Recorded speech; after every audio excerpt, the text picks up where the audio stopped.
میری خدائی میں کوئی فرق نہیں آئے گا۔ اور فرمایا اگر تم تمام جن انس اکٹھے ہو جاؤ جن کو اللہ نے عبادت کا حکم دیا ہے، تم جمع ہو جاؤ اور ہر شخص ایک میدان میں کھڑے ہو جاؤ، جناب کتنی مخلوق ہے اللہ کی، فرمایا تمام آپ ایک جگہ میں ہو جاؤ، آپ کے ساتھ جنات میں ہو اور انسان میں کھڑے ہو جاؤ، اور آپ جتنا جتنا مانگے میں ہر شخص کو اتنا نواز دوں۔ تو فرمایا میرے خزانے میں اتنی بھی کمی نہیں آئے گی کہ اگر جس طرح پانی میں سوئی ڈوب جائے اگر ہم نکالیں تو فرق پانی میں ہوتا ہے نہیں آتا۔ فرمایا کر میں تم کو اتنا بھی دے دوں پھر بھی میرے خزانے میں کوئی فرق نہیں آتا، لیکن میں تو رب ہوں، میں تو تمہیں اس طرف لے کے جانا چاہتا ہوں جسے میں وعدہ فرمایا جنات تجری من تحتہا الانہار۔ اور فرمایا کہ جب آخر وقت ہوگا، جب قیامت ہوگی تو اللہ تعالیٰ فرمائے گا انسان میں بھوکا تھا، پیاسا تھا، آپ نے کھانا نہیں کھلایا، آپ نے پانی بھی نہیں پلایا، یہ آپ نے سن رکھی ہے۔ انسان ان کا یا اللہ تو کھانے پانے پینے سے پاک ہے، فرمایا میری مخلوق تھی وہ بھوکا تھا، اگر آپ اس کے پاس جاتے تو اس کو میرے پاس پاتے۔ بات توجہ کی نہیں، اگر بھوکے کے پاس آپ جاتے کھانا کھلانے کے لیے تو اس کو آپ میرے پاس پاتے، کھانا کھانے والا ہو یا پانی پینے والا ہو۔ لیکن فرمایا اگر جو بیمار ہوتا ہے، اگر وہاں بیمار پرسی کرنے کے لیے آپ جاتے تو فرمایا کہ وہاں آپ مجھے وہاں پاتے۔ فرمایا بیمار پرسی کے پاس جب اگر جاتے، جو بیمار جائے بیمار پرسی کرنے کے لیے جاتے تو اس بیمار کے پاس جب آپ جاتے میں وہاں موجود ہوتا، میری رحمت پر نظر ہوتی۔ یا نہ بات کیا ہے، فرمایا جب انسان کو نا ڈاکٹر جواب دے دیتے ہیں، حکیم جواب دے دیتے ہیں، بے بس ہو جاتا ہے، پھر وہ اللہ کا ذکر کرتا ہے، کہتا ہے یا اللہ تو ہی ہے سہارا دینے والا، یا اللہ تو ہی حیات دینے والا، یا اللہ تو ہی ہے شفا دینے والا۔ فرمایا یہی پہلے بات کرتے تو نہیں نعمت بھی نہ آتی۔ اس لیے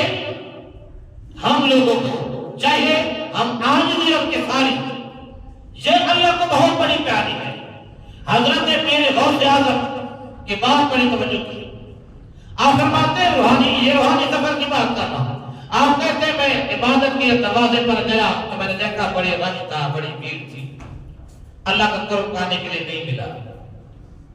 میں نماز کے دروازے پر گیا نہیں ملا، میں زکات کے دروازے پر گیا وہاں بھی رش تھا، میں اور حج کے دروازے پر گیا وہاں بھی یعنی رش تھا، مجھے جانے دروازے گزرنے کی جگہ نہیں ملی۔ فرمایا پھر اے شہنشاہ بغداد آپ کون سے دروازے پر گزرے؟ فرمایا ایک عاجزی کسانی والا دروازہ تھا، اس میں رش نہیں تھا، میں اس میں داخل ہوا اور اللہ کا قرب پا لیا، میں نے قرب پا لیا۔ لیکن آج ہم لوگ کتنے غافل ہیں اللہ سے، یعنی یہ سوچنے کی بات ہے کہ ہمیں یہ سوچنے کی بات ہے کہ ہمارا نبی کتنی شان کا مالک ہے، میرے نبی کتنی عزت والا ہے، لیکن میرے نبی پاک صلی اللہ علیہ وسلم رو رہے۔ حضرت ابوبکر صدیق عرض کرتے یا رسول اللہ آپ کو کس چیز نے رلایا؟ فرمایا یا رسول اللہ کسی کفر نے ظلم کیا، کافر نے؟ فرمایا نہیں۔ فرمایا کسی نے کوئی سی بکواس کی ہے جس دل کی تکلیف پہنچی؟ فرمایا نہیں۔ فرمایا یا رسول اللہ پھر کون سی چیز ہے جس نے آپ کو رلایا، جس کے آپ میں آنسو آ رہے؟ فرمایا میرا رب ذوالجلال کہتے انسان اگر مومن کا آنسو گرے تو میں وعدہ کرتا ہوں کہ آنسو گرنے سے پہلے گناہ معاف کر دیتا ہوں،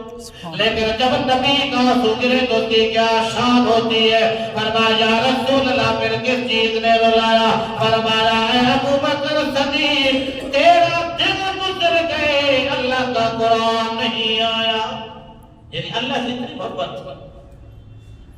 تیرا دن گزر گئے، فرمایا اللہ کا سلام جواب نہیں آیا، جبریل ابھی نہیں آیا، پھر آ کے یہاں قیامت سے کم نہیں ہے عدم، یعنی فراق یار محبت ہو گئی، ایسا کچھ رب جناب محبت نہیں، محبت اس لیے نہیں کہ تعلق ہی نہیں، دل میں اس کی محبت ہے ہی نہیں، لیکن ایک دن تیرا دن قرآن نہیں آتے محبوب تو کوئی جگہ ایسی ٹھہرنے کی پسند نہیں آئی جہاں دیکھو محبوب رو رہا ہے، وہ شہر دیکھا فراق یار کہ آمد سے کم نہیں ہے عدم، دل کو چین نہیں راتوں کو نیند نہیں، فرمایا جب رب کا تعلق چھوڑ جائے تمہارا تیرا دل صرف قرآن نہیں آیا، ہماری زندگی گزر گئی، ہم مسجد میں نہیں آئے، پھر کیا بنے گا؟ وہ کہتے انسان میں بتا رہا ہوں انسان دنیا دھوکہ بازی ہے، دنیا میں فرار ہے، اپنے دل میں عاجزی انکساری پیدا کر، فرمایا جو دل میں عاجزی انکساری پیدا کر لے، فرمایا اس سے بڑا دروازہ کوئی نہیں رب کا قرب پانے کا، فرمائی ایسی چیز ہے تمہارے دل میں اگر عاجزی انکساری آ جائے تو آج یہ سمجھ لے کہ میں رب کا قرب پا لیا ہے، رب کی رضا پانی ہے، فرمائی عاجزی انکساری کیسی چیز ہے، اور فرمایا اگر عاجزی نہیں پائے گا آپ کی تمام جو عبادات ہے نا وہ رد ہو جائے گی، کیونکہ تمہارے دل میں تکبر جو ہوگا، غرور جو ہوگا، اور میرے نبی نے اللہ تعالیٰ کیسی پیاری بات کی، فرمایا کہ میں اپنے آپ پر ظلم حرام کر رکھا ہے، یہ رب کسی پر ظلم نہیں کرتا، انسان نے اپنے آپ پر ظلم حرام کر رکھا ہے، انسان نے تم پر بھی ظلم حرام کر رکھا ہے، کسی پر ظلم نہیں کرنا، کسی پر ظلم نہیں کرنا، اس واسطے دعا ہے اللہ تعالی ہمارے دل میں عاجزی انکساری پائے، یہ ملنے سے، یہ سب جھکنے سے، یہ اخلاق کی بات ہے، یہ سنت ہے، لیکن عاجزی دل میں ہوتی ہے، اللہ تعالیٰ فرما رہے ہیں جاء ربہ بقلب سلیم انہ علیم بذات الصدور ان اللہ خبیر بما تعملون تبارک الذی بیدہ الملک وہو علی کل شیء قدیر، دعا ہے اللہ تعالیٰ کو عمل کرنے کو